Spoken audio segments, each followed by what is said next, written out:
Sa bawat akyat may iting dala.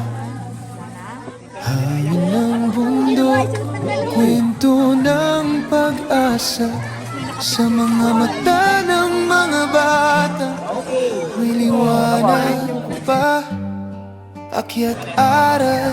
Ayun! Nandito na tayo sa ilog. Kung saan dito natin gagawin yung ating mission. Tama ang mga kapatid nating mga dumagat. Iba't ibang mga bundok dito, doon sila nakatira. Kaya ginawa natin ay pinagtipon-tipon natin sila. Nagsimula na tayo kanina mga storytelling ni Teacher Badong. And nag-set up na rin yung mga doctors natin, yung medical team. Nagsimula na yung mga bunot nila. Yung mga doctor natin, si Doc Andrea, at saka si Doc Edgar, at saka yung mga nurses natin ay trumabaho na rin para dun sa mga nanay at tatay na gustong magpa-check up. Simula na rin pala yung show ni Kuya Shane. Kaya ang dami, nagsobrang tuwan-tuwa yung mga bata. Ano pangalan niya? John Lloyd.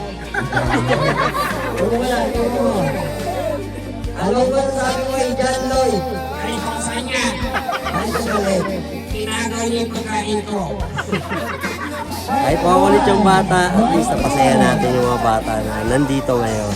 Nag-enjoy din sila sa Magic at syempre may mga balloons and mga prizes din tayo. Ito, nakakaroon tayo ng libreng pabunot at natutuwa naman ang iba kasi syempre magkano rin ang bunot sa iba. So ayun po, may mga bata rin na nagpabunot kanina. Doc, kamusta experience today sa pagbubunot? Yes, yung iba po okay naman yung bunot nila, no? Ito yung una kong pasyente ang binunutan. Okay ba kuya? Ha? Approve. Masakit ba? Hindi. Kaya lang, alam mo yung, alam natin na may mga bubunutin sa kanila, may mga masasakit sa kanila, pero alam mo, nauuna po yung takot. Yun. So, hindi talaga sila sanay na nandiyan siguro yung dentista na nandito kami, na libre na bubunutan sila. Pero yung nauna po yung takot nila no? Hindi ko po alam kung talagang mataas lang yung pain tolerance nila or talagang sobra yung takot. So sayang po yung opportunity. So sana yung ibang nasiyahan naman sa bunot, sana ma-share nila sa mga kapitbahay nila na okay yung bunot natin dito. Diba kuya? Perfect. Ulit pa. Alagaan mo yung ipin ha? Alagaan mo ipin mo. Para wala ng bunot. Mag-toothbrush lagi. Okay. Actually, yung nakita ko, no, yung maganda yung nagpapamigay tayo ng mga support sa kanilang nutrition o pagkain. Tapos meron pang ibang mga cleanliness, hygienic paraphernalia. No? Tapos merong katuwaan. At alam ko meron pang pakain mamaya. No? Yung mga yun, sa tingin ko, magandang pang lift up ng spirit ng mga IPs. Yung mismong yung taga-baba, nag-a-attend sa kanila, maganda na yun eh. Kasi hindi sila nakakalimutan at binibigyan sila ng importansya. So importante yun. Now, we are enjoying the medical dental outreach team. Maganda po ang pagka-organize. Okay naman, kulang lang tayo sa yung mga pampahid. Yung usually yung ibang concern nila. So sa next time. Pero ngayon dami nating gamot. Kuya Ken, kamusta? Ayun, Kailang ulo ka na? siguro nasa 6 na, ganun. Buti naman nakasama ka ngayon. Kaya nga eh. Ilan target mo? Nasa 50? Oh, 50 as always.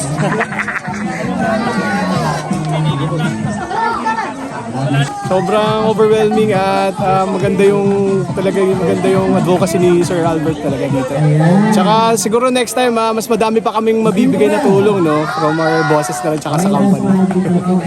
Experience, amazing. Napakaganda ng venue, the first station na madami din, mukhang madaming families na natulungan tayo today. May free check-up and then free dental. So napakalaking tulong to sa lalo na yung sa mga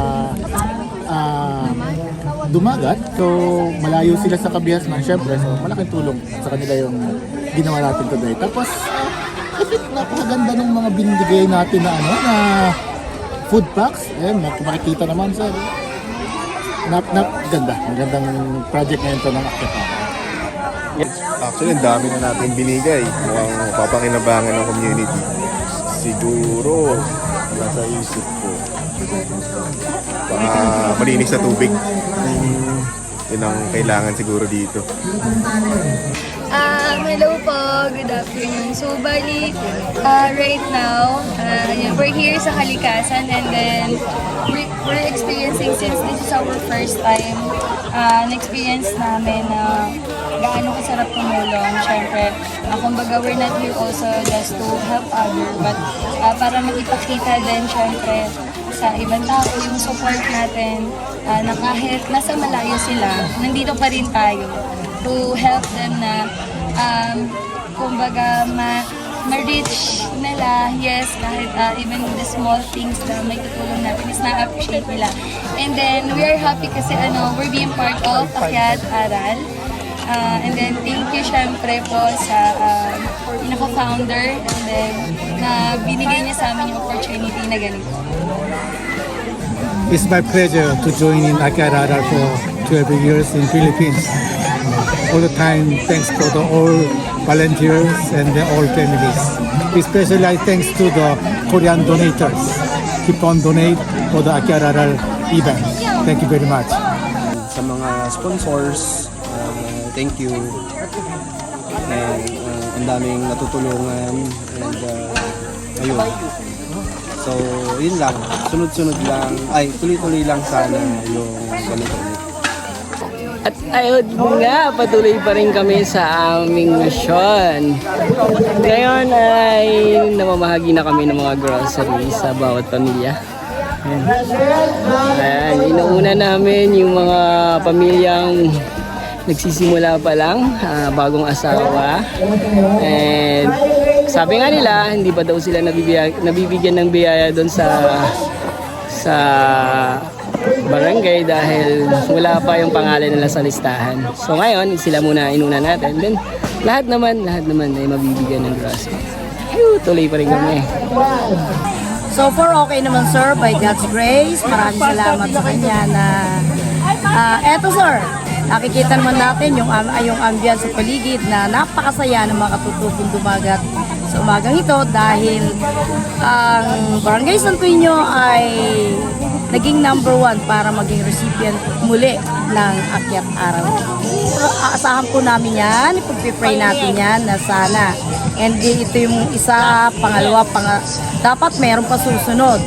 At ipananalangin natin na ang grupo ay i-bless lalo ng Panginoon para ma-extend nila ng higit sa mga nangangailangan yung kanilang proyekto. Siyempre, sa tulong ng Akyat Aral, nagagawa natin lahat to. Aside sa pool of experts na meron tayo ngayon, yung Akyat Aral palaging naandyan to support us and to join us sa lahat ng activities and projects na meron si The Luna Center. Kaya supportahan nyo rin po kami sa lahat ng mga outreach programs na ginagawa namin. Hindi lang po isa o dalawa ang magbe-benefit dito, pero unti-unti, mas maraming communities yung pwedeng mabigyan natin ng tulong. Akyat Aral, The Luna Center, and pool of experts, magkakasama na po muli. Hey, kamusta kayo dyan? Nag-aantay ng mga bata. Tapos ang Ano ba may nanda nyo para sa kanila? Zesto, Big 250.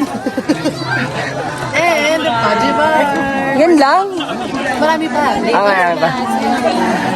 Mukhang alam kong parang may surprise mamaya. Mukhang masarap daw yan mukhang Korean food. Kayo ba? Si EJ, no? Siya magluluto. Ikaw? Nakaprepare na, kakain na lang. Kakain na lang. Kailangan siyempre magbigayan tayo ng mga parte, responsibilidad. So ngayon, chain pa naman. So chill muna ako, maya na ako magsundot ng ng program. pag-introduce ng mga iba't ibang activities natin, mga medical natin, supplies. Then, siyempre, bibigay tayo ng mga tsinelas, mga loot bags natin sa balde actually. And then, siyempre, magpapakain tayo. And then, definitely, palaro, mga games natin mamaya. Sana, mga bata, ilan ba sila ngayon, mga 100 plus? It's the mission of hope. Sino may gusto?